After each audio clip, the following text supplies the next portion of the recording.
welcome to episode 194.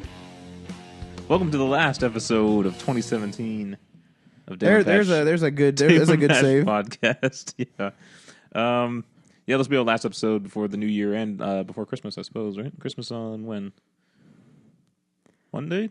Yeah. So that they'll be listening to this shortly before it. No one will be listening to this close to Christmas. I feel like that's when people would be listening to stuff. Would they? Because they're home. No, the people listen. Yeah, remember, people do Christmas events. People listen when they're driving to work and stuff like that. Yeah, but people do Christmas events and like Christmas like holiday like stuff. But it's like, oh, I went out with my family. You know, we hung out for like 4 hours, and everyone just kind of like separated and like hung out. So people watch stuff and whatnot. Yeah, so this is going to be basically a recap on this year in gaming. We have a list brought to you by Polygon of what they consider the 50 best games, and we're going to talk about the ones that we're familiar with and the ones we know about. So yeah, that's basically the rundown for the show. Do you hear that ticking? Do you hear that? Does the audience hear that? I don't hear it. It's like a little. Yeah. You hear it? It's like something struggling. What is that? It sounds like something's flapping its wings. Hang on. Although that's not... That might be a door. The sound that I just made does not sound like something flapping its wings. No. That'd be really scary. Yeah. Like a bird fire up. It's like flying away. Sometimes if there's vibrations upstairs, some of these doors rattle. Oh, man. Like, especially if like the laundry's going or something. Oh, seriously? The doors will start to rattle. That's what it sounds like to me.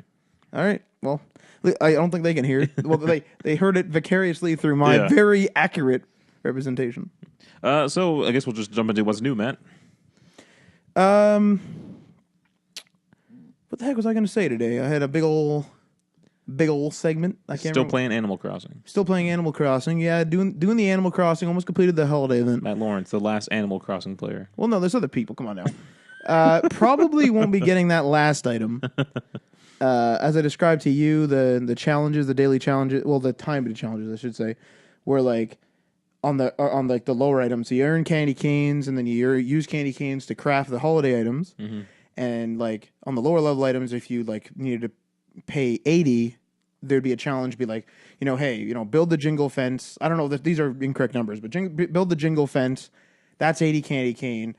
You complete the challenge, and the challenge gives you 50. So you get like a bunch back. But the later ones don't do that. They give you like, it's like, oh, get 300 candy canes. And then, like, get 300 candy canes, and then, I'm trying to like describe this, and then like get like an item. Right. So you get like sparkle stones or something. So you unfortunately do not. So I don't think I'm going to get the last one. But it's just a stupid snowman, so. But, yeah. Oh, LA Noire is coming as well. Onto the channel. Yes, we filmed LA Noire a long time ago, and I like edited a bunch of it, and then my computer broke, and that was a big thing. And then I've been going freaking ham on doing a bunch of stuff. I got some editorials done on some other stuff, and I have 4 to 6 episodes. 4 are uploaded, but not live yet, and I think 6 are done total. Okay. But yeah, I'm going to be releasing them on a weekly schedule, so look out for that. But they're pretty damn funny, I'd say. Cool. So now you're self-employed. Yeah. Do you guys take off your own little segment of time for the holidays? Yes and no. Work? Yes and no. Like the thing about it is like since like essentially I'm an internet entrepreneur, right? As an official statement. So it's kind of one of those things where it's like I'll still be checking my emails, and if something major comes in and I'm near a computer, I'm just going to do it. It's not one of those things where it's like, no, I'm on holidays. Yeah. But like generally speaking, from like now until like New Year's, very little gets done. Like I don't normally assign a time in which I'm going to be sitting at a computer. Right. So are there any games you're going to catch up on? Anything you're looking forward to playing? Although you might even get something for Christmas. Well, my mom gave me some money, as she normally does, because she doesn't understand like kind of like the electronics and stuff I like. Mm-hmm. So you were actually with me, and I picked up Ultra Sun. So I want to be. I'm probably going to jump into Ultra Sun to a degree, but I'm thinking of like kind of going back to the beginning and getting the digital version of Blue, because that's the one I played. Mm-hmm. I was going to end up getting a different one, but I figured might as well go back with what I know. So I was going to go back and actually get the digital version of Blue and play at least one from each gen. Right. because I never actually completed Y. I bought Y years ago. I never actually completed Yeah, it. same here. But I never completed it. I think it was due to school or something. I think it was something came up. So I'm thinking that I would like to kind of go back and just kind of like work my way through because my 3DS is like that doesn't have like the second stick. I just have like the regular 3DS. Right. So, but like, I mean, Pokemon games, you don't need it, luckily. So I can kind of go through with that. I've been hesitant on buying 3DS games because the second stick, like, I don't have it because I have the original 3DS. Right. So, but Pokemon should be good. So I might end up just kind of ripping through some Pokemon. But as I said to you earlier as well, I don't want to touch Assassin's Creed Origins because it's so long until I catch up. And I don't mean catch up in the Assassin's Creed franchise necessarily. I mean catch up in general. So, like, I have not completed Shadow of War, for example. I did complete one of my games, though. I did complete Gears of War. That was one of my stipulations. Right. So, Gears of War is complete, the first one. So, that's good. I beat the Ultimate Edition.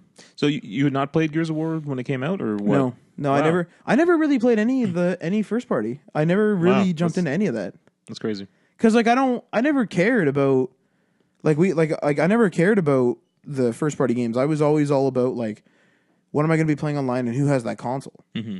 So, like, if you look at my Xbox One collection nowadays, it's like, with the exception of my EA Access games and my Games for Gold games, it's like 90%, I would say, multiplayer games that other people that I know have. Right. And then my PlayStation is kind of like my single player console now. So, that's kind of where I'll go. But even then, I don't play Last of Us really. Like, I did, but I don't really care about the second one. Mm-hmm. I don't really care about Uncharted. I've never played an Uncharted game. So, I don't know. It's just one of those things. Like, I've always been a big Bethesda fan and that type of thing, and that's obviously third party. Right.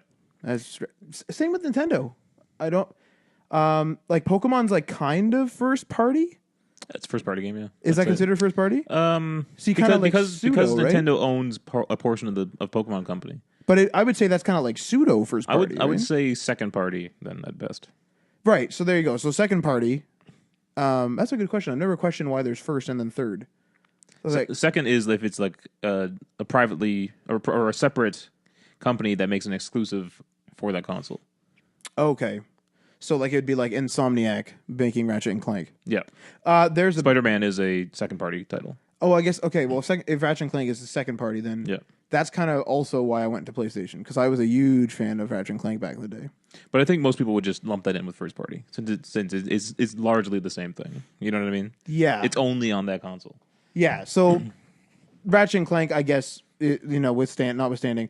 Halo, I played just to the multiplayer. I never really got into it. I don't even know what the story is. Right. No idea. Right.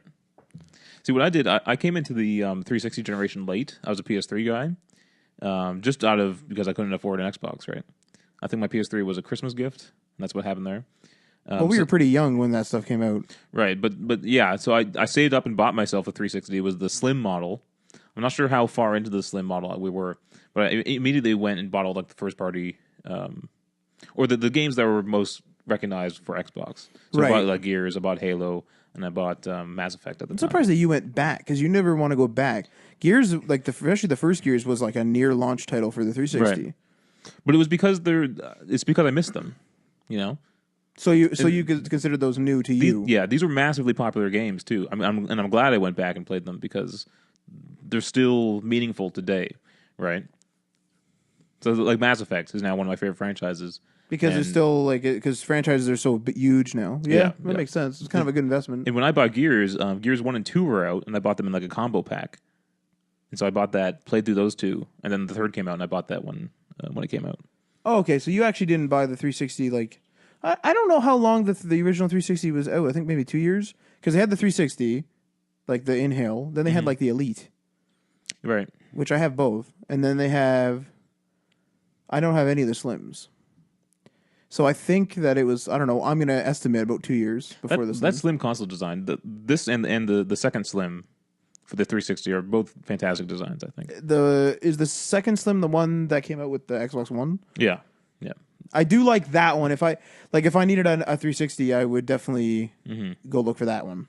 But I think that design still holds up. The original PS3 definitely doesn't, and the original Xbox 360 doesn't hold up. But I think their Slim models do. That second PS3 model, the first Slim, that's a pretty good design. I would say the Xbox Elite holds up. just because it's black. But isn't it the same body shape? It is absolutely the same body shape, but it just feels better. I think the thing is like the white is too obvious, I guess. White products seem to age more than That's the thing. maybe just because like computers in the 80s were kind of whitish. You know what I mean? Yeah, my first computer was totally white. Like it Yeah. was even the screen and stuff. Have you seen people do restorations on like old? You know how like it's kind of like a yellowy color now. Yeah, yeah. Like old computers are like yellow. There's something you can put on them and then like put them in the sun, and it will restore the white color. Oh, that's weird. Yeah, That's pretty cool though. I forget what it's called, and you can buy like them in bottles, and it's just like this kind of lotiony paste. Flex tape, No. flex seal. No, yeah, I can't remember the name, but I was watching this guy. He restores a bunch of old Macs and stuff, and he would just put that on the keys. He would like take the keys off, and then like take the keyboard apart, take all the cases, put them down in the sun, put that crap on it, put some cellophane over top, and it'd be restored in like a couple hours. I was gonna say, like, how long would that take? Not too long. It does sometimes fade though, so you might have to do it over and over depending on how long you want it to stay that way. I wonder it's if weird. it fades at the same rate that the white faded away. Yeah, I don't know. Sure, I don't know what the chemical process is happening, like why it turns white and then turns back. You know, I think that it's literally quickly. like if people have like a window in their room, and over time, like the sun probably actually ends up making it yellow. Because I'm curious as to whether like you found like a new old stock like Nintendo console if you open it up and see what happens. and Yeah. like or like a new old stock computer screen, and whether it would be perfectly white or would it have yellow just due to age. I don't know. Why did they make computers that color back then, though? Back then, I was watching a documentary on this years ago, and it was because kitchens went all white, like fridges and stuff were white. This was kind of before the stainless steel revolution. Yeah. So, and that was since it was in the kitchen, that was a symbol of being clean. So when electronics came out, naturally you're like, oh, I want a clean computer. So And I it was guess just white. I guess too, if you're thinking of like the perfect ideal vision of the future, everything was like clean and white and clear and Yeah, it wasn't really know? like it wasn't at the stainless steel age yet. yeah, Like Star Trek is very colorful, and the Enterprise is white. yeah. So it's just like just something of the age. All right. I surprisingly purchased Final Fantasy 15. Why the hell? I'm fascinated. doing? I'm fascinated by the Final Fantasy series because there's a lot of love for it, right? Okay. Now, I'm not going to go back and play the old ones. That's not going to happen. Well, that's fair. There's a lot of them, and they're all different, like form factor too. Maybe I'll play that remake of 7 that they're supposed to be doing. Isn't that episodic of some Something way? like that, yeah. Something weird like that. I can't remember. Yeah, I might try that. I don't know yet. But I tried playing 13. I know people have some opinions on the 13 franchise, but I tried playing that. Did not like it. Could not get into it. 13 is turn based or is it online? 14's online.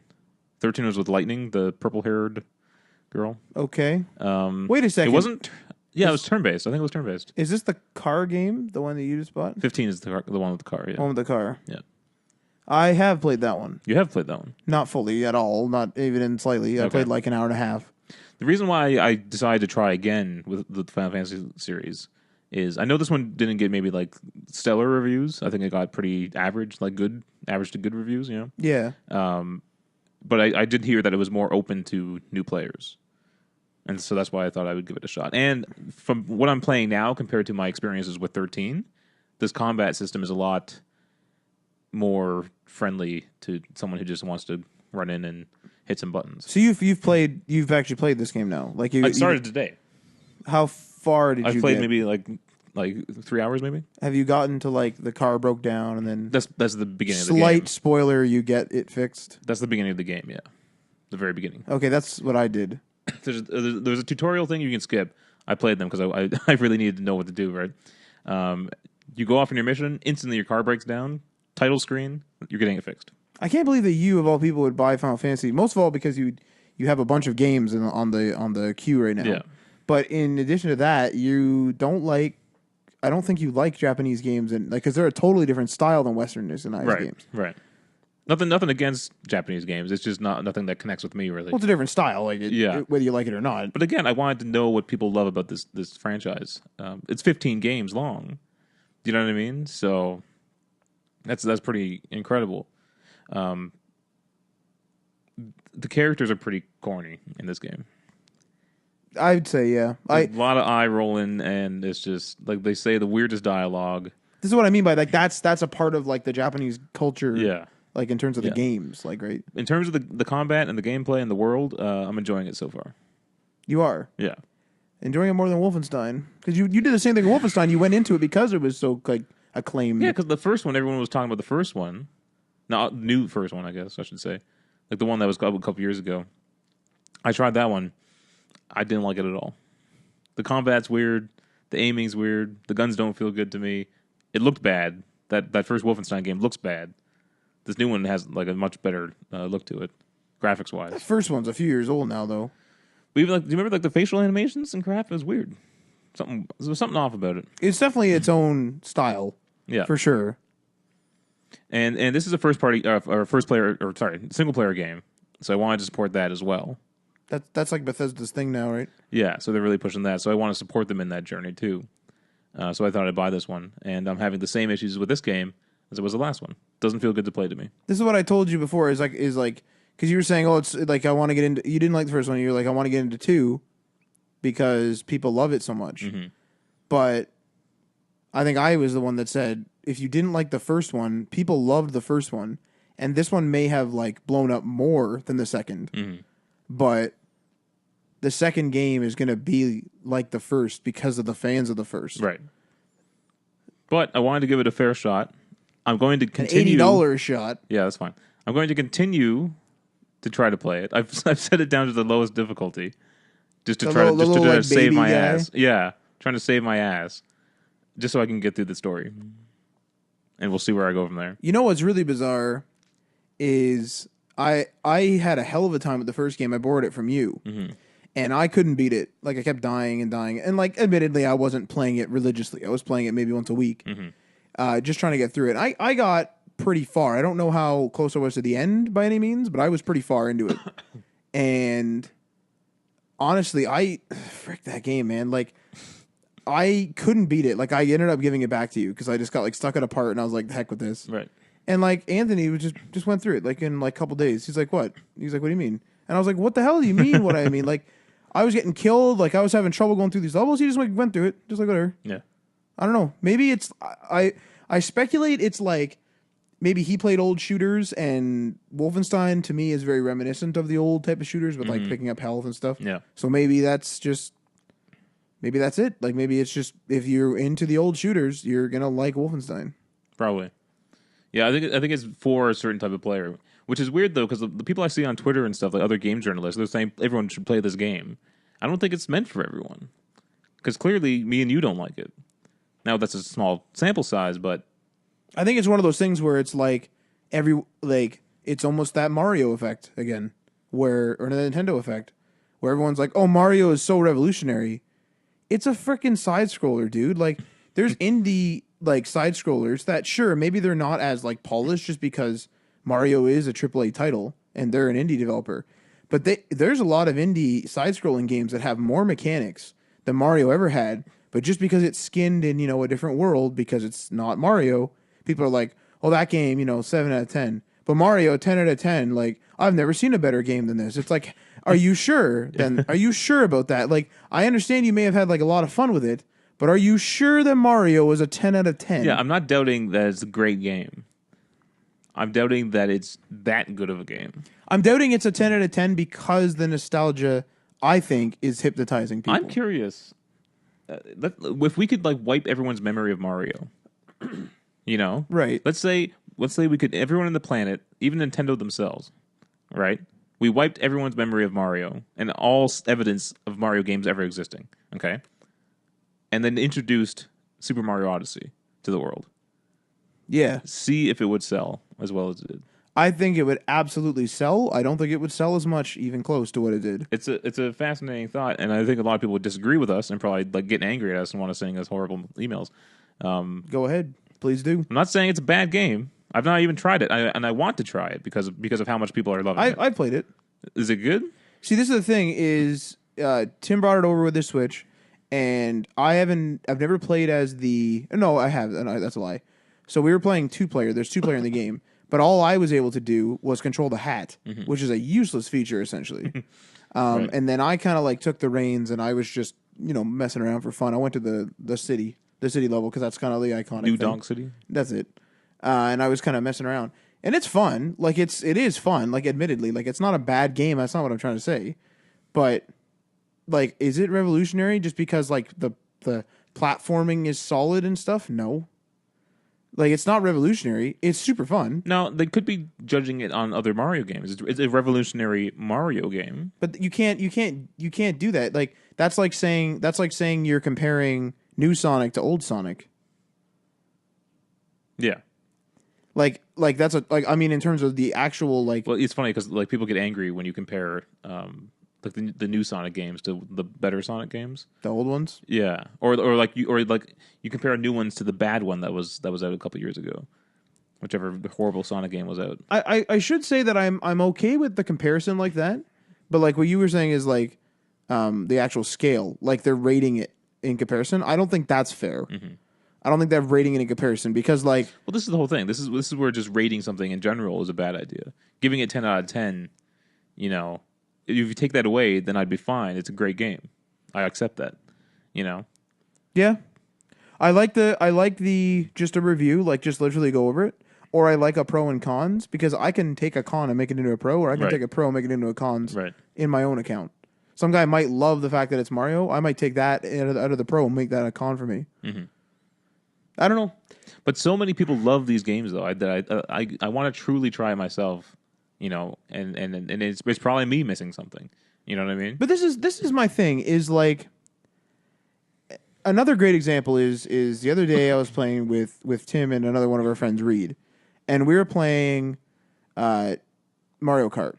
Totally fun, you know, great. It was on Tim's Switch again. Reed and I were playing on the little mini Switch controllers, like the side things, right? Yep. That we like took off and used as two different controllers.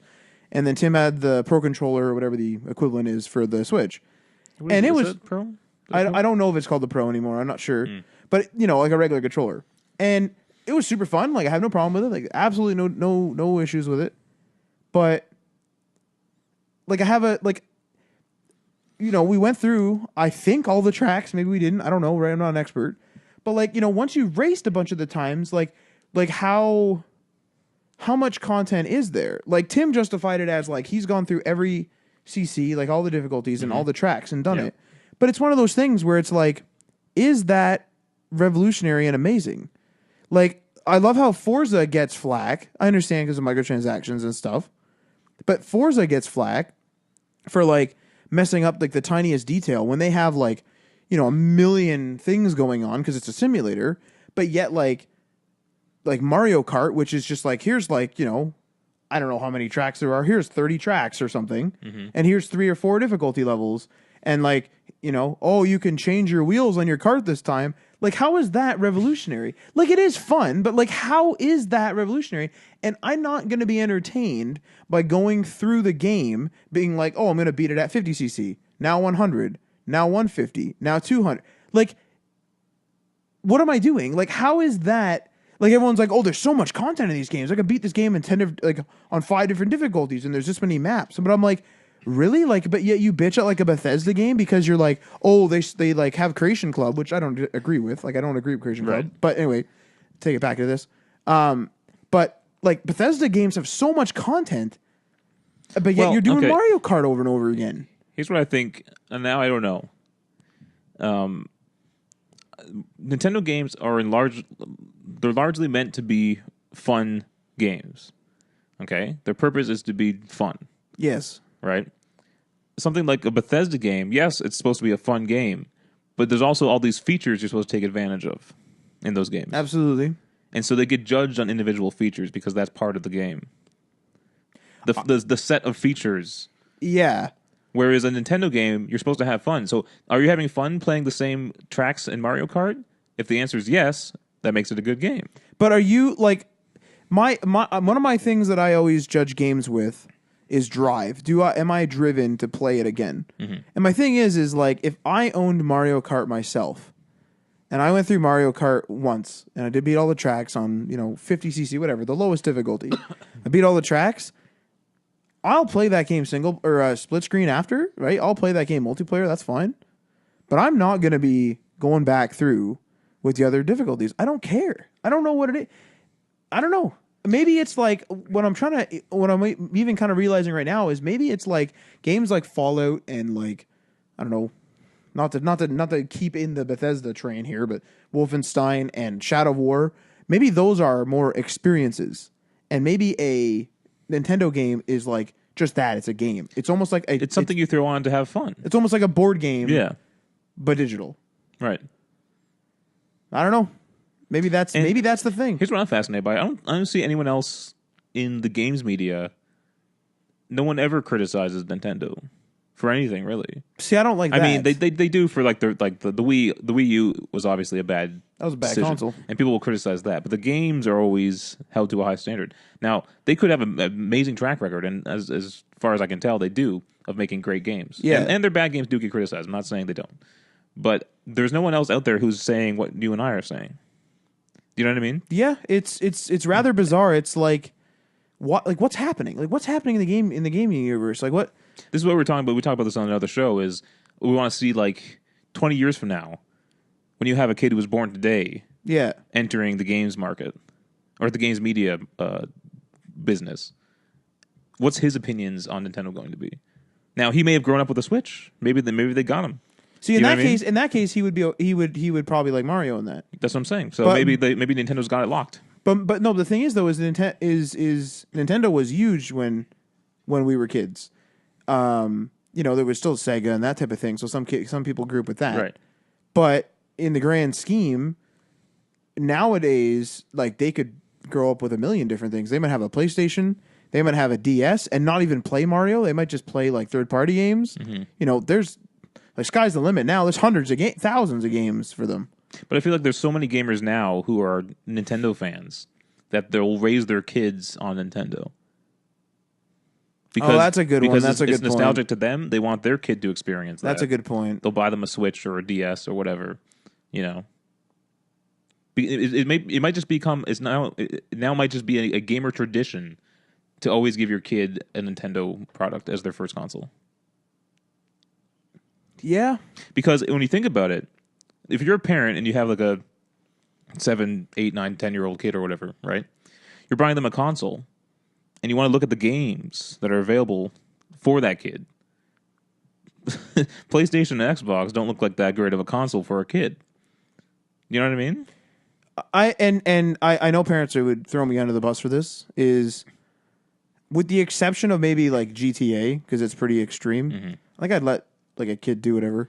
Well, everyone I knew was playing M-rated games when they were like 10 or 12, 10 to 12. You know what I mean? That's even younger. They were playing teen-rated games. Some of them were playing GTA. Like yeah. For like sure. I know that GTA was a bit of an extreme case, because I know a bunch of my friends were able to play almost anything but GTA. Right. Like GTA was like no Grand Theft Auto, but anything else. Mm-hmm. Which fair enough, I guess, because GTA again is pretty extreme.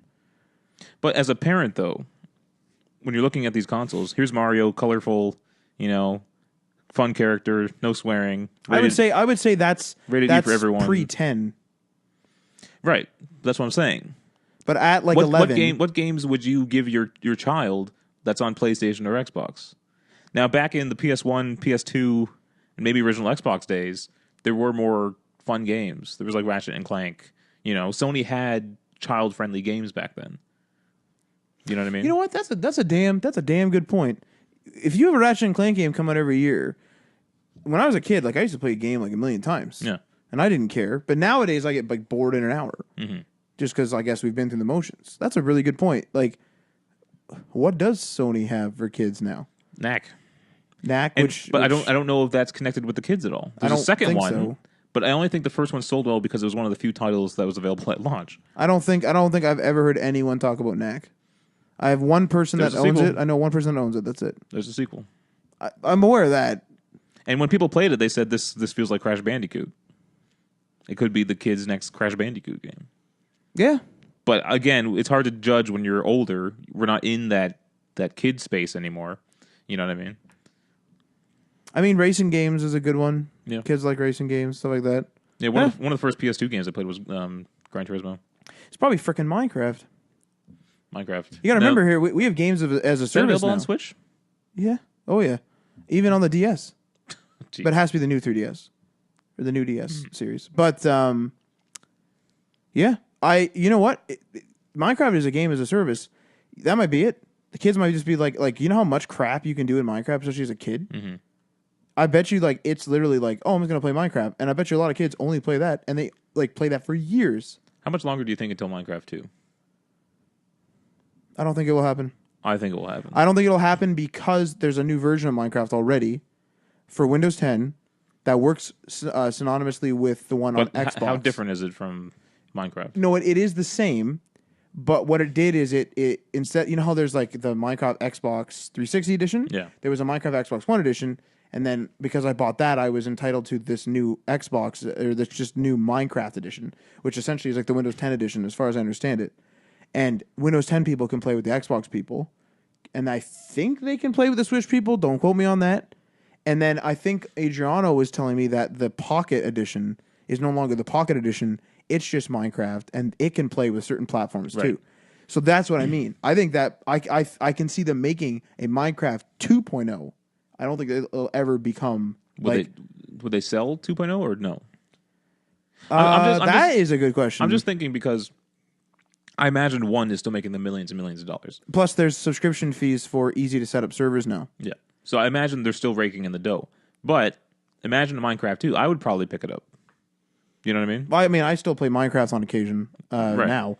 But the thing is I could see as a parent paying for a server. If a kid was like, "Hey, I want this server, $4.99 a month," you know, I'm thinking, "Whoa!" Like normally games are, you know, realistically, if they're older, 50 and up. Mm-hmm. Brand new games are $80 here in Canada before tax. So it's like one of those things where it's like, man, $5 a month, and like the kid's gonna play it on his iPad, and then he's gonna go play it on his Switch. Pfft, go ahead. That sounds good to me. $5 a month, and then it's something that I'm maintaining that all his friends could play on it too. It's funny. There's not much statistics on what demographics are playing what games. I'm sure the publishers know, right? Yeah. But there's no public data that, at least not that I've seen. I know I haven't looked it up. Maybe there is, you know. But I would like to see. Like, obviously, I think Minecraft would be at the top of kids gaming, like most played games, right? Roblox too, as well. Yeah. Roblox is big. I remember seeing a kid log into Roblox while his parents shopped in Canada Computers. He was playing Roblox on the computer there. And so I think that's a big one too. Yeah. But that's why they have the apps too. There's a Roblox app. Of course, yeah. By the way, Civ 6 coming to iPad. I saw that. I think it already got released. I'm kind of excited because I'm probably going to buy a new iPad next year. The Civ 6 is you know. I think it might just be the hours I invest. No, you know what? No. Okay, wait. It's not a great game. Wait. It's not a great game. Wait. Civ 5 wasn't the best at launch. It was a good game. You sure? But it was nowhere near compared to what they became. But I played the base you're and then went and bought all the expansions. But you're comparing how much content was at the end of it all to a base game. I'm not comparing the content. I'm comparing the fact that the AI is freaking stupid. Oh, yeah, if you're playing. And that is really bad. That's really annoying. Should we jump into this Game of the Year segment? Yeah. Let's frickin' do it. We got some time. Well, we got the second half of the show, man. Yeah, so I'm just going to go through this list. Go check it out. It's on Polygon.com. It is their list of... Did you send this link to me? But I can. I can live... I was going to say live tweet, but that doesn't make any sense. But it's the 50 best games of 2017. So go check that out on Polygon. That's what will be. There's descriptions of the games and stuff. There's a lot more content than we'll be going over. So be sure to check that out. Yeah, I'll ultimately just send that to you, man. So what do we like? How do we want to format this? Do we want? I'm just gonna go through. I think it's a 50-1 list, and just kind of like make comments. Yeah, on like what we thought about it. And you can jump in if it's a game you want to talk about or you know that I might not know. And then we can choose our game of the year, I guess. Yeah. Did you get it? I did indeed. Yeah, I'm already in there. Okay. Oh, yeah. So the first game that I know that I'm going to talk about is Uncharted: The Lost Legacy. This was not necessarily a sequel to Uncharted 4, but it was a standalone game starring Chloe Fraser and Nadine, who is from Uncharted 4. This was a really good game if you're an Uncharted fan. But that's all I have to say about that. You don't like you don't play the Uncharted games. I literally saw you play it. Yeah, I think it was at my house, and then we had like clouded your save. Because I was with you when I bought it. I remember not Lost Legacy. Which one was that? Uncharted 4. Oh, damn it! Yeah.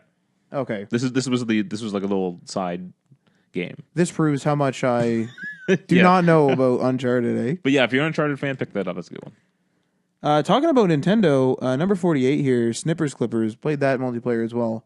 That game's freaking hilarious. What is that about? So literally, it's like you're like this weird like oblong piece of paper, and you can like, so if I like, you can like rotate yourself. So if I like rotate like my round end into you and then click the snip button, it cuts because you're a piece of paper too. You're that same shape. It like cuts a circle in you.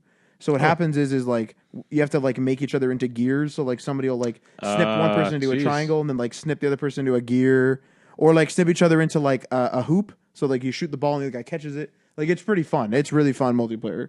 That's nuts. Yeah, so that's a good one for Switch if you're playing, especially if you're playing with the two Joy-Cons like separately. You can use like, is it single player? It's single player. I think it might be. I don't know. I don't own it. I don't know. I shouldn't say that. But you split the controllers off and you give one to one person. One to one. Yeah, that's what we were playing Mario Kart with too. Yeah, okay. But yeah, like if you're playing on the go, especially in the car with somebody, Snippers Clippers is a fun game. Real fun. Observer, I'm surprised to see it on this list. I only heard about this like maybe a couple months ago. And it's not like the greatest of games, but it's made Polygon's list here, and I don't know too much about it. I just wanted to mention and bring it up. Observer sounds really familiar. It almost sounds like one of those games where it's like super spooky, but I like missed it, and then I don't want to go back. I don't know. That sounds weird, but Yakuza 0, number 44. Now this was the prequel to it all, right? This was the beginning of the Yakuza series. Yes, this is the time frame that the story takes place in is before Yakuza 1. I bought Kiwami, which is the remake of 1, and haven't beat it yet. Have hardly started it. But Yakuza 0, if you're looking for a freaking long game and, you know, a really engaging story, like I'm not a massive story man, but Yakuza gets it done. But a lot of people compare it or say it's like a Japanese GTA. Mm-hmm. It's not a Japanese GTA. It's literally just like a story-driven experience. Like there's no driving. It's weirder than GTA if you can imagine that too. Yes, it's very much a it's a fucking good game. Like you should play it if you want a long. They got close to me playing it. It's in the 80s. If they did a 70s one, you'd have me there. Oh yeah, that is true. It is in the 80s, isn't it? Yeah. Splatoon 2. I'm not sure how well he's sold Splatoon. I actually forgot they made a second one, so there's that. But it must have been great though for the mega sequel. But I'm wondering the like this is one of Nintendo's newest brand new IPs. Absolutely, yep. New characters and everything. But I don't know if it has the same identification as like Mario or Donkey Kong or something like that. You know what I mean? Although that's like ingrained. Like this has to be. You know, you have to be at your fourth game before that starts to happen. That's what I'm saying. I don't think. First of all, there's no like memorable character. You're kind of just a character. You're not like a. You know what I mean? It's almost like they're an arena shooter. Yeah, that's exactly what it is. Except it's not really. I don't think there's different classes. I think it's just everyone's like on the level playing field, and you just all skill with your paint, right? Mm-hmm. Ink, right? But yeah, I don't think I'd be surprised to see a Splatoon 3. Now, maybe Nintendo does want to make this into a long-running franchise. That's possible. I can see a 3. I can see a 3. They bring it up a lot because they don't really have like a shooter, right? This is close to a shooter Bayonetta. As they get. Oh, I guess they got Bayonetta, yeah. With the new one coming soon, third Bayonetta, yeah, which is weird. I think that when the Pokemon Switch comes out, I think I would invest in that Bayonetta. Well, yeah, because you can get 1 and 2, right? And then you can get the third one when that comes out. I'll basically do what I did with Gears of War. I'll like start it out, and then if I don't like the first one or the second one, then I'll just skip 3, whatever. I particularly remember Bayonetta because it had a different PS3 score than it did the Xbox 360 score. Oh, I didn't know it was on anything but Nintendo. The first one was multi-platform. Oh, that's weird. And then it went exclusive. Well, I don't think it did very well, right? But then Nintendo for some reason latched onto it. Which is very weird because it's kind of a sexual game. Maybe they decided they needed something that's a little more hard. Yeah, but Nintendo's been so safe with like keeping that kid-friendly image, and then to have Bayonetta, whose bodysuit is made out of her hair, and like it like comes off, and like she does all these dances and stuff, and you know, so I was surprised for it to become a Nintendo thing. It's kind of like when Sesame Street went to HBO. What? Sesame Street HBO? Yeah. What the hell? I'm not sure how long it was lasting, but yeah, I think the last couple seasons have been on HBO or something like that. Sesame Street's still going. Yeah, Holy crap. That's really weird. I'll have to look Coming it up up, again. Sesame Street, followed by The Sopranos. I haven't seen Like, anything. what the hell's going on I here? haven't seen anything of it, so I might be wrong, but I'm pretty sure it switched to HBO for a bit. That's weird. If that's true, that's weird. That's really weird. Anyway, Frickin' what were we talking about? Talking about this Splatoon. Oh man. yeah, Splatoon. There's no like main characters, so I don't know if they'll become like Nintendo staples. You know, Yeah, I think it might just be a side thing. I want to see a new character from Nintendo. That's a good one too. Like, where the hell? Like, don't keep rehashing this Yeah, crap. I'm tired of seeing Mario. The games may be great, but I'm tired of seeing him. Yeah, I don't want to see Peach and Browser. I don't want to see like Bowser and like a Waluigi. Like, get him out of here. It's incredible though. No other franchise has really had a character that long running. I guess Sonic, but he's not. We as all big. know how that's gone. Dude. He's not as big as Mario either. So Crash too, but I mean, Crash has kind of had a really long hiatus, and then only a remake now. yeah, it's almost like they're just dragging that along. But Mario's had consistently been staying in the public space. I mean, I think they're dragging Medieval along. but even that had another big gap in between it. No, but that's the thing is like that's what I mean by being dragged is I don't remember anyone saying they wanted a new Medieval. Right. Now I don't have the masses of like I don't have a big voting pool, but No. Neo, I hear a lot about Neo. Yeah, me too. That's number 42 here. Isn't that? Didn't they say it's kind of Dark Souls-ish? Or no? Am I mixing that with something else? I don't know. The first sentence here is Neo is what happens when you build an entire game around a nearly perfect combat system. So that's literally all I know about this. I'm going to predict I wouldn't like that game. I kind of think so too. Yeah, even I wouldn't. Just looking at it, I don't think I'd like it. ARMS is on here, another new Nintendo franchise. This was new for the Switch. That was definitely just to show off the. It's a tech I keep demo. wanting to call them freaking Wiimotes. Yeah, a lot of the original games on consoles are tech demos. Really, yeah. Yeah. Speaking of knack was a tech demo because of all the particles and different shapes and polygons you can get Oh on yeah, screen. just to show off, like, look what we can do now. Yeah. But ARMS looked fun. I watched like Jeff Keighley and I think it was Jeff Keighley and Reggie Fils-Aimé playing it. It was sad. Yep, that's right. It was pretty. That's It was right. pretty bad. They were like missing, and Yeah, it was- they weren't like locking on. The one guy was backwards for a bit, I think. it's awkward. yeah. It was a little bit of an awkward fight for sure. Anything else catch your eye there? Trying to flip through this, like there's this Mario and Rabbids again with the Nintendo, but like that's a pretty big thing that there was a shared license this year. That's number 33 here. Mm-hmm. So that's a big one. I'm seeing a lot of indie games on here. Yeah, there was one called like something Paperclips, Universal Paperclips. I have no idea what that is. There's actually quite a bit on here. I don't know. Yeah, what you're it right. is. We're getting I'm into the 30s now. Well, into the 20s now. Metroid Samus Returns. That was a remake, right, of the second one? Metroid 2, yeah. Is that for DS? 3DS, yeah. I think I saw that in the store the other day, and I didn't know what it was. Like I didn't. I was like, there's a new Metroid game. Like I don't really follow Metroid. I at all. can't remember which Metroid I played when I was younger. I think did Metroid come out on NES or SNES? Was it SNES? I thought it was the SNES. I have no idea. So I think it's the SNES. Yeah, I think. I might have played the first, might have been the second. I can't remember. But It was weird. but you played one of the early ones, Yeah, regardless. it freaked me out. I didn't like it. It scared me. I played that one that came out with the DS. Like came out like. Well, you got the DS, like the original DS. You get that, and then you got like a demo cartridge of the Metroid game that was going to come out. So I played that demo quite a bit because there was like a multiplayer mode of that. Sonic Mania is something I kind of want to get into. That's number 29 here. Yeah. That's something that I kind of want to get into. But I have the Sonic collection on the original Xbox as well as the DS. Mm-hmm. So I kind of like I'm Sonic'd out. Plus I have a mini Genesis. Right. So like a handheld Genesis. So I'm really Sonic'd out. Yeah. Like I kind of done with that.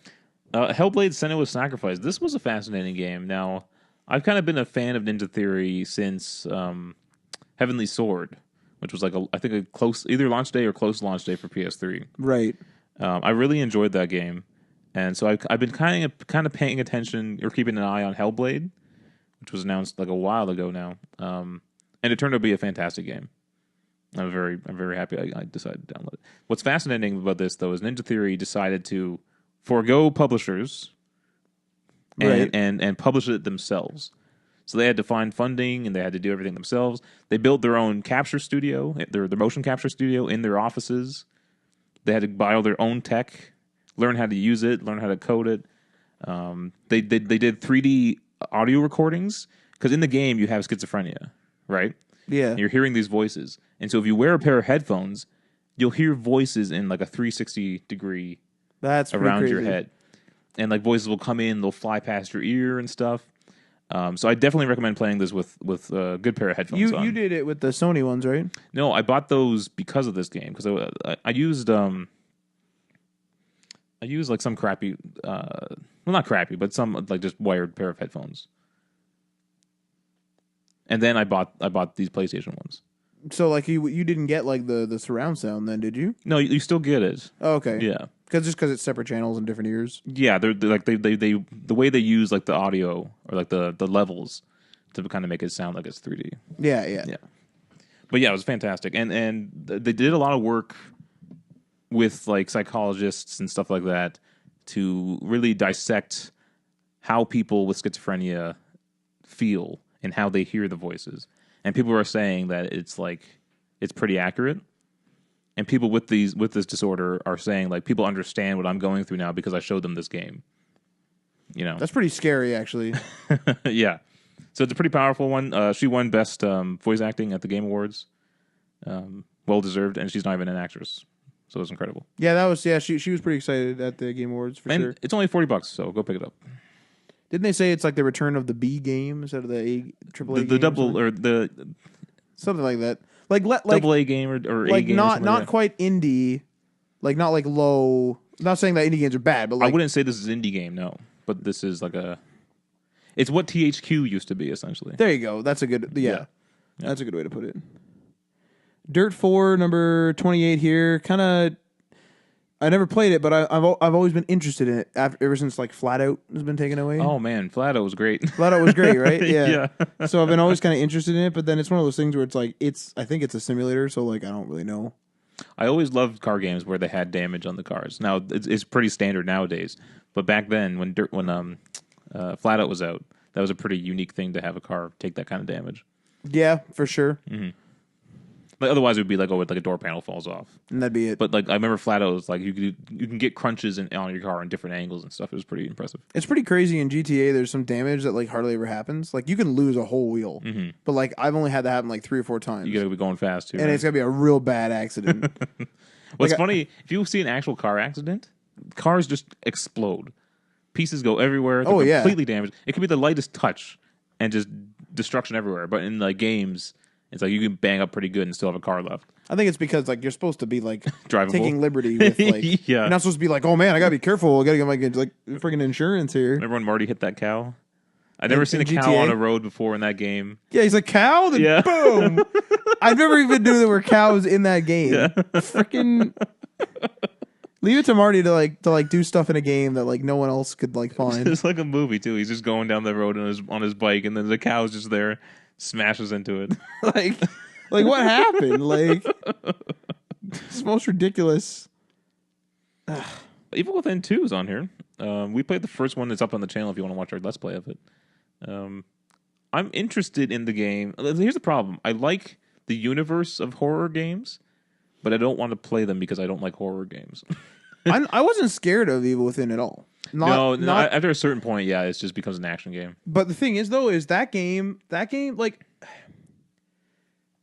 I don't like games that are like really trippy.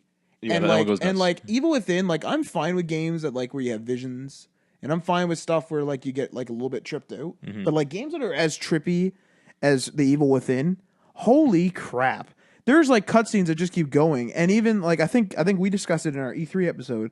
Even the E3 trailer for the Evil Within 2 just kept going and going, and then you're like, "Oh, but is this real?" But then I woke up in a tub, but the tub was filled with blood, and then like this window smashed, and then I was covered in white, and then I was like painted. And what's going on here? What's funny too is like, is this normal for these universes? Because as far as I can tell, in Evil Within 1, he's just a cop. He's just going to a scene Yep. to investigate Oh, yeah. it first time, and all hell breaks loose inside that freaking place. You know, And no, then- the and then whole it- city, the whole city, the Yeah. entire city. And then they come out of it, and it's like they're just supposed to go on with their lives. Yeah, yeah, oh yeah. And there was like a plot against them and stuff. Like, No one's wondering what the hell's going on here.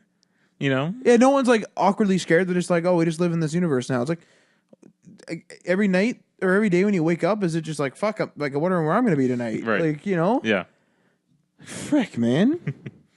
That's So I went past a bunch of games. I don't know if anything else caught your well, eye. Fire Emblem Heroes. That's number 20 here. That's right after Evil Within. That you played that, right? No, I played the mobile one. Isn't that Heroes? Or is that? Oh yeah, something that else? is. Yeah. So Okay, how is that? I've never actually played that. No, I've never played any other Fire Emblem before. Okay. I did play this one. I imagine the 3DS ones are different, but this one was kind of like you have like a field of tiles. You have different characters, and you move your characters around on these fields. You can only move them a certain amount of space, I think. Right. And then when you find an enemy, you go into like a battle mode, and that's where you can use moves and stuff. I assume it's relatively similar. I've never actually played it either. Like I've never played another Fire Emblem. But I've it's never really- even played this one. But It's really fun. The art is fantastic. You know, I want to get back into it at some point, but I always find it hard to get back into mobile games. It's like once I'm done after a certain point of playing them, I'm done forever. You know? yeah. Like I definitely get it. I find that it's if you annoy me once, that app's being deleted. You send me a push notification while I'm stressed out about something. There goes your game. That easy, eh? Yeah, it's just that. Just like I'll be sitting there, be like waiting for a call or something, and then all of a sudden I'll be like, blah, blah, like, oh fuck, and I'll go check, and it's like, go check your garden. All right, and uninstall, and then it's just gone forever. Yeah. Not to bring it all the way back, but and I haven't played this, and you haven't played this. Number 49, Madden NFL 18. Mm-hmm. What is your thought on the story that they're adding to these games? Because I think this is the first Madden with a story. It's fascinating. I don't know why they're doing it. Are sales down in Madden and they're trying to do something, or what's going on here? I think that the sports games. I haven't looked at the sales, but I think the sports games, in my personal opinion, are suffering because of the card games that are in them. So like, there's the guys that go super hard on the cards. And I think the story is just one other thing for the guys that don't want to do the cards. The guys that just want to play the game and then like want something else. You know what I mean? Because like the guys who do the cards, they'll play the game. And I'm sure, and I haven't played the game, but I'm sure there's a way just to play play without the cards. You can just like play a game. But I think this is just like something extra for the single player guys. Battlefront is another example of that. Mm-hmm. Interesting, I'd say. I agree with you. Now, it's weird. I was going to make a point, but it doesn't make sense where EA is currently going by trying to get away from single-player only games. You know? It does to an extent, though, because like they're trying to get away from... Yeah, but see, there you go. They're trying to get away from single-player only, so they're giving Let me make my point, though, first. Oh, okay, sorry. I thought that was your point. No. Oh, okay. Here's my point. I was wondering if they're introducing single-player stories, or at least campaigns, to these Madden games in the hopes that it will influence these Madden players to try out other EA story-based games. I would say yes. I would say that's what they're doing. Because a lot of Madden guys only play Madden, right? There's probably a big percentage that only play Madden, or sports games in general, or whatever. Yeah, they play the Maddens, the NFL. They're like the Call of Duty guys. They play Call of Duty. That's their game, right? Yeah. So it's the same with Madden. And so I'm wondering if they're trying to introduce like a little story, whet their appetite, and then maybe they'll buy other games. Yeah. Now, that's thrown out the window because it seems like they're moving away from focusing on the single-player aspect of games. I was wondering whether they were also, as a side thing, kind of trying to add value, I guess, to the previous year's game. Like, I wonder if they're seeing sales fall off so sharply when you get to like, it's NFL. If 17's out, when 18 comes out, 17's going to die. But like, I wonder if people are going to be like, oh, I want to play the story of 17. I'll wait for it to go cheap, then I'll buy it, and then they get that little extra bit of revenue because maybe the story's enough for these guys like that just play sports games. Mm-hmm. And they're often criticized for not changing the game that much either, right? So maybe Yes. they see this as a major change. Yeah, I think this year, and again, my sample size is small, but I know this year a lot of guys that I know that buy the NFLs and stuff, they didn't like. One specifically, they just didn't this year because it's just not enough changes. Well, it's funny since they own that NFL title, right? it's like they're competing with themselves now because they have no competitors. Yeah, it's a little bit weird. You Yeah, know? it's gone on for so long. Like that license has been held for so long that Yeah. they're just kind of screwed now. Yeah. Anything else you got? Oh yeah, there's what the heck is Gravity Rush 2. I don't know a lot of people like that game. There you go. First one was on Vita, actually. And Yeah. a lot of people liked it there. So this is a console version. I was going to pick it up, but I played Gravity Rush 2. I know it's a different console. I played it on the Vita, and it was cool, but I didn't put much time into it, so I didn't really have any interest in Gravity Rush 2. Tim actually recently messaged me, and he said he recently got a platinum. Jeez. And that was his first platinum ever. I don't know whether it was Gravity Rush or Gravity Rush 2. Mm-hmm. Can't remember now, but that was his, anyway, that was it. That was his first platinum. Wow. So clearly, like, there's definitely like a bunch of fans out there, I would assume. Mm-hmm. Number 15 on the list, Assassin's Creed Origins. This was a huge change to the Assassin's Creed franchise. They took a year off to really make a completely different game. Kind of feels like they took more than a year off somehow. Did they take 2 years off? I mean, them taking a year off would equal 2 years gap between Assassin's Creed games. Oh, because it's right at the end of the year. Where the normally the Assassin's Creed game would have came out last October, November. You know, Right, because we're thinking calendar year, Yeah. and we're like getting it kind of baffled there. Okay, so they technically took a year off, but I mean they took 2 years off, but technically only one if they were to have released a game. yeah. So Assassin's Creed Origins, they really, you can see where that time went, and I think that's the biggest achievement of that game. It's not simply. This is not like any other Assassin's Creed game. This feels like they put more time into. It's like an RPG, right? It's essentially an RPG. Yeah. How long did this? Sorry, I don't know if you said this. How long did it take you to complete it? 45, 50 hours maybe. And you did not do all the side stuff. But by the end, I just wanted to get the game done. See that's good and bad. There's a point in which I'm just like, God damn, like I want this freaking game to end. I'm a unique case because I want to play a lot of the new games, and so I'll often rush through games, which you could say is bad. But I think most gamers would probably play it normally all the way through. Aaron got the platinum. He got a platinum. Yeah. Because I remember he was saying it was like even he wasn't completed the game like a month or more after. And I didn't explore a lot of tombs. I didn't, I think he explored like every single question mark on that map. He must have for the I mean, I assume. For the platinum, yeah. For the platinum. Yeah. Because there's even like constellations you need to find and stuff. So I would say that it's definitely a game because I've played it very briefly here. It's definitely a game I will get, but it's one of those things where again I want to get that freaking backlog fixed up a bit. Mm-hmm. And I would still recommend playing Syndicate. You may still be kind of sick of Assassin's Creed. I have it, but Syndicate's really good too. See, I have the like the Black Flag, the Unity, and the Syndicate. I think I might skip Black Flag because my whole like save fiasco. It's dead. Yeah, yeah. For me, it's dead. I've like played it to death, but I think I might do Unity, even though I hate it. I might do Unity, and then I might do Syndicate first. Did you not beat Unity, or you want to go back and play Unity again? I never beat it. Oh wow! I literally just got real mad at a mission. Like there was a mission that like really glitched out. It was like that app thing where I just was pissed off that day, and then it just pissed me off more. And I was like, no problem, delete, get the hell out of here. You know what it was? It was. Do you remember the huge update they had? And it was like 98 gigs or some crap. Like just I don't know what it was. A really big update. Yeah. They did that, and I literally spawned in, walked down a road. Oh, that was an accident, wasn't it? That was an accident on Xbox, I think, or something. Yeah, like they that. accidentally released the entire game again instead of just the update, right? But there was like still a huge game. Yeah. Like it was still like a huge update. So this big update comes out, they're like, oh, we fixed the game and everything. I literally walk out of a building, turn right, and there's people falling from the sky, but they're falling like as if they're walking down extremely like big steps, and they're like, and I was like, all right. Just take that, throw that in the garbage. I have video footage of this too, where they're just like falling down this invisible staircase. Speaking of which, I know they're trying to make these games more reactive to your character, but every gamer runs at full speed all the time to and from their destinations. And so when I'm running past people in Assassin's Creed, they're like, "Oh, whoa!" And they react to me running past them. I don't touch them. Yeah. They're just like, "Holy crap, a guy's running past me!" But I'm like, "Okay, yes, that would probably actually happen in the real world." Okay, but I don't want people constantly reacting to me everywhere I go. This is the whole Elder Scrolls effect. This is like the Morrowind thing where I'll be like standing in an area trying to figure out my next move, and then some guy will walk by me and be like, "Speak quickly, Outlander, or go away." It's like I was standing here first, actually.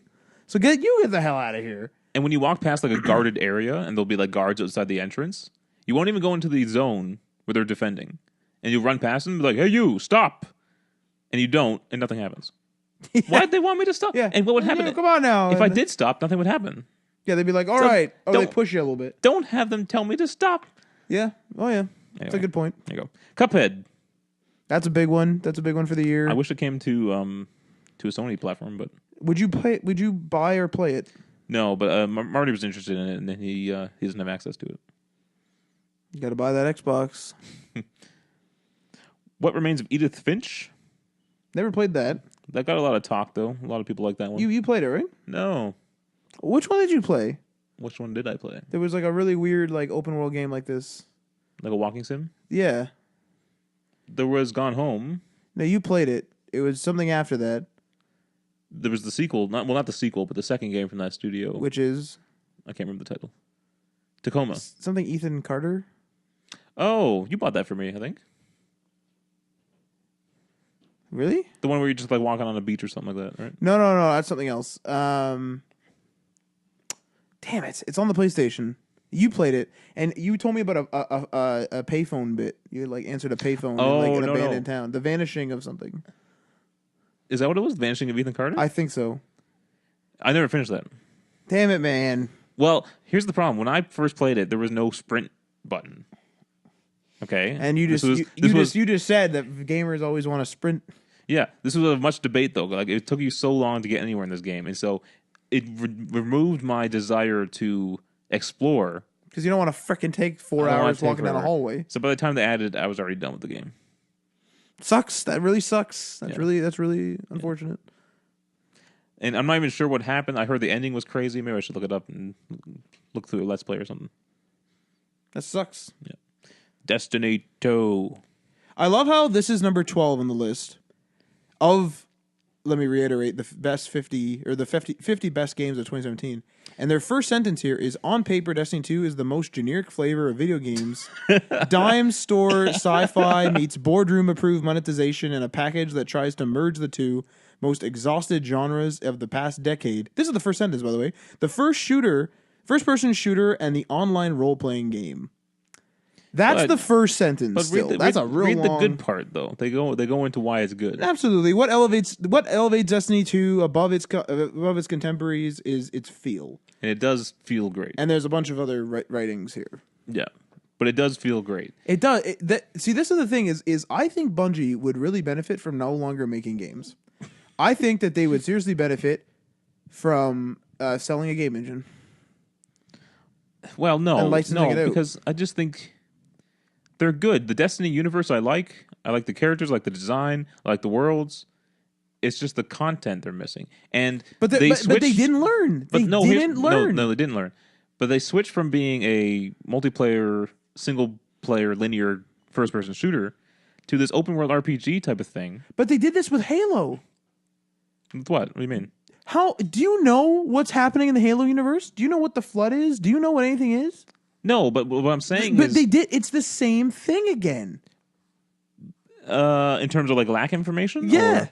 Now, I'm the first to admit here, I never played the first Halo. I played like one level once. So maybe I missed a major part. I don't even know what a Halo is. I play Halo Wars. I play the death out of Halo Wars. I'm currently playing Halo Wars 2. That's one of my games I need to get off the list. I'm playing Halo Wars 2, and I have no freaking idea. I know there's the Flood, the Covenant, and the UNSC, and that's it. I don't know what the hell's going on. I have no idea. I know the Covenant are trying to kill the humans, and I know that the Covenant are trying to do that because they're like a religious monarchy, essentially, and the humans are obviously like essentially America.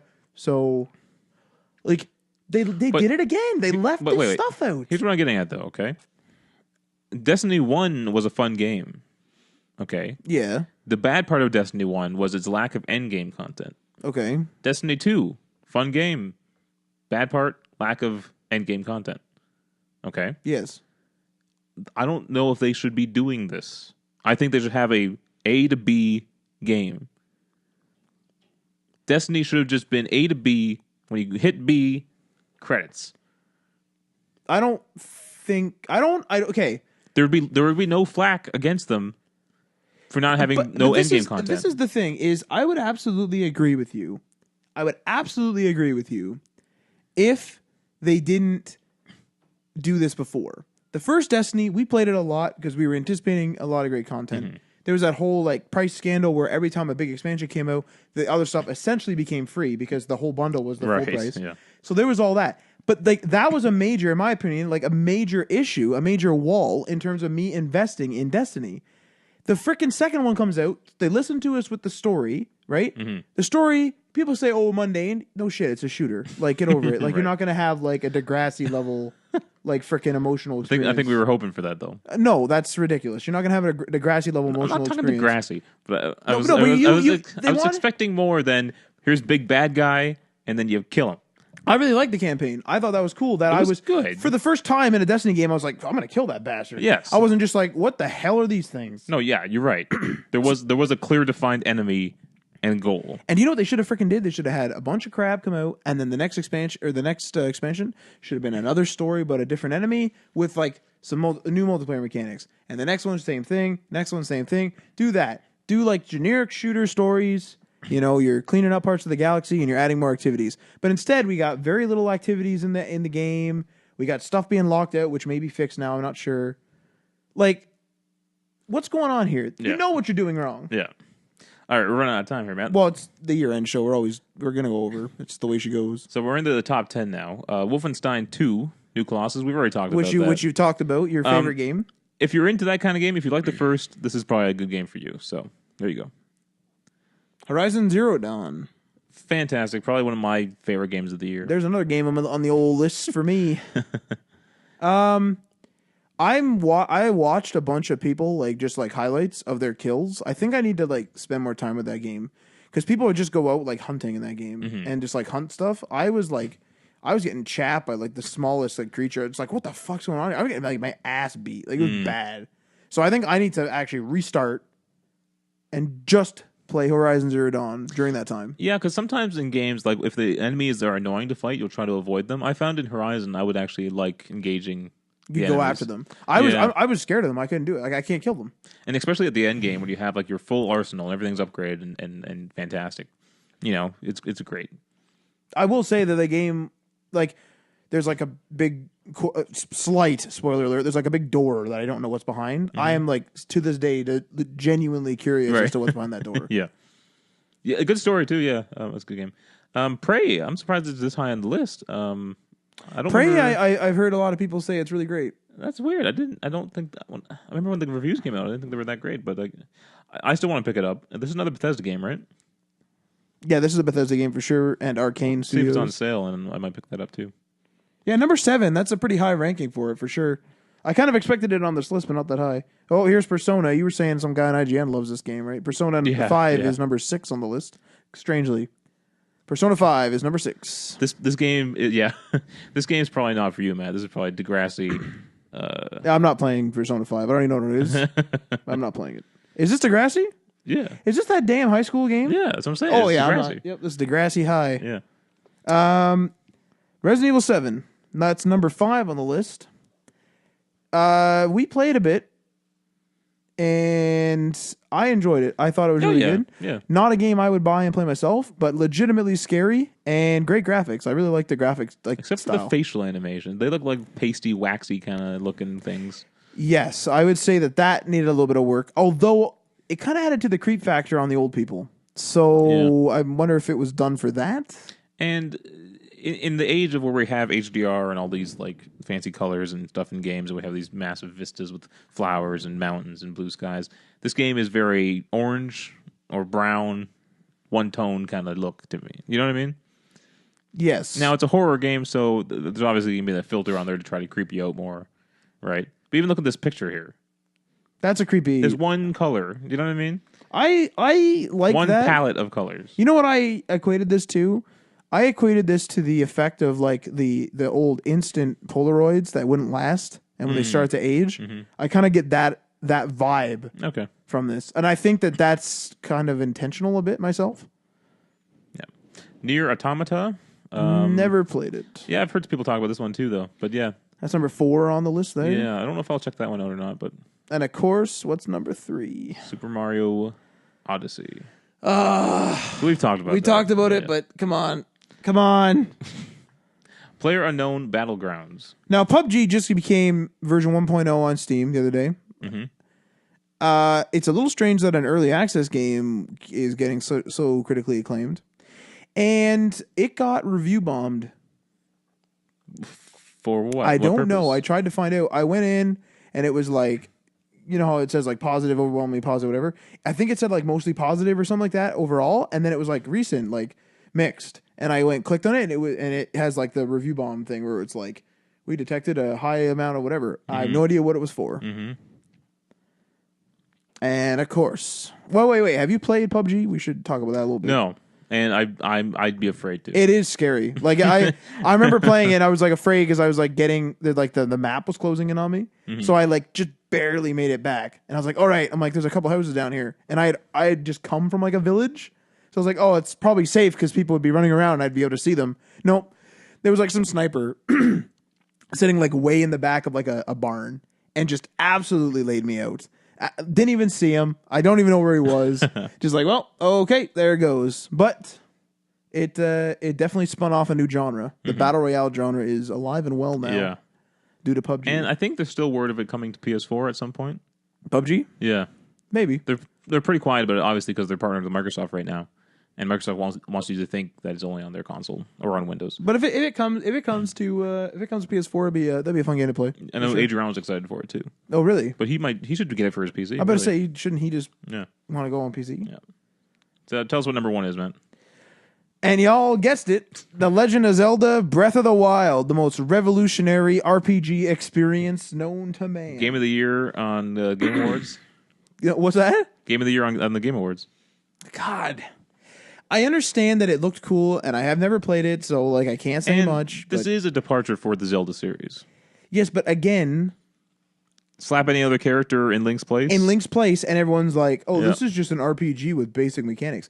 You can't. The theme can't help you that much. It shouldn't help you that much. When you're talking critically, how can it help you that much? You're talking about the what do you call it? Like the content. You're not talking about the theme. Theme does help. Absolutely. You know, I'll play a Fallout game before I'll play something else. But like, I can still recognize when something's revolutionary. Now, again, I do want to try this game at some point myself. I think I was going to do it for the Wii U. I'm just going to wait for the Switch because I am going to get the Switch with the Pokemon. That's how I feel too. So I'll probably pick up a wait. Switch at some point. You know. Surprised you were going to. I kind of feel like you're not because you keep saying well, no, that about an Xbox One as well. No, I'm with you. I want to play the Pokemon game on an actual home console. Right. I know it's portable, but the more traditional home console. Yeah. I do want to. I do want to try Mario Odyssey, and I do want to try Zelda. So that's at least 3 games. My issue with the Xbox is there's nothing really I care about right now on Xbox. Look at this list. There's no Xbox really exclusive titles. Like kind of PUBG is PUBG. Kind of. You know, Yeah. depending on your definition, it's also on Windows. So, you know what I mean? Yeah. Me buying an Xbox, I would play Gears 4, and that's it.